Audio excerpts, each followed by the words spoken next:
இந்த வீடியோவில் YouTube research ஆப்ஷனை பற்றி தான் பார்க்க போகிறோம். நீங்கள் ஒரு வீடியோவை யூடியூப்பில் அப்லோட் பண்ணுறதுக்கு முன்னாடியே அந்த வீடியோவை போட்டால் வியூவர்ஸ் வருமா வராதா அப்படிங்கிறத முன்னாடியே தெரிஞ்சுக்கிட்டு நீங்கள் அப்லோட் பண்ணலாம். அது எப்படின்னு தான் இந்த வீடியோவில் பார்க்க போகிறோம். இந்த மாதிரி யூஸ்ஃபுல்லான வீடியோஸ்க்கு நம்ம சேனலை சப்ஸ்கிரைப் பண்ணாதவங்க சப்ஸ்கிரைப் பண்ணுங்கள். வாங்க வீடியோக்குள்ளே போகலாம். ஸோ கைஸ், இப்போ தான் நீங்கள் ஒரு புதுசாக ஒரு யூடியூப் சேனலை ஆரம்பிச்சிருக்கீங்கன்னா கண்டிப்பாக இந்த யூடியூப் ஸ்டூடியோவில் இருக்க ரீசர்ச் ஆப்ஷனை தெரிஞ்சு வச்சுருக்க வேண்டும். அப்போ தான் உங்களுக்கு போடுற வீடியோ வியூவர்ஸ் கிடைக்கும். ஸோ வாங்க அது ஃபுல் டீட்டெயிலாக பார்க்கலாம். உங்கள் யூடியூப் ஸ்டூடியோ ஆப் ஓப்பன் பண்ணிக்கோங்க. மூணாவதாக பார்த்தீங்கன்னா அனலிட்டிக்ஸ் அப்படின்னு இருக்கும், அதை கிளிக் பண்ணிக்கோங்க. மேலே சைடில் பார்த்தீங்கன்னா ரீசர்ச்னு இருக்குல்ல, அதை கிளிக் பண்ணிக்கோங்க.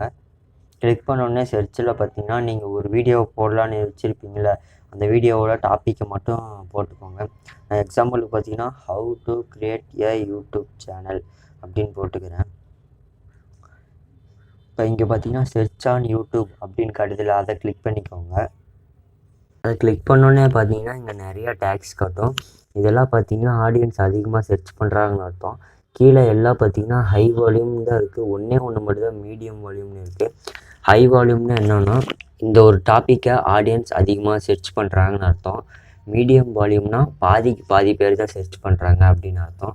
அப்போ இந்த வீடியோவை நான் போட்டோன்னா எனக்கு கண்டிப்பாக வியூவர்ஸ் போகும். இந்த மாதிரி தான் ஒரு வீடியோவை போடுறதுக்கு முன்னாடியே அந்த வீடியோவை போட்டால் வியூவர்ஸ் போகுமா போகாதா அப்படிங்கிறத தெரிஞ்சுக்கிட்டு இந்த வீடியோவை அப்லோட் பண்ணலாம். இந்த மாதிரி யூஸ்ஃபுல்லான வீடியோஸ்க்கு நம்ம சேனலை சப்ஸ்கிரைப் பண்ணிக்கோங்க. தேங்க்யூ ஃபார் வாட்சிங்.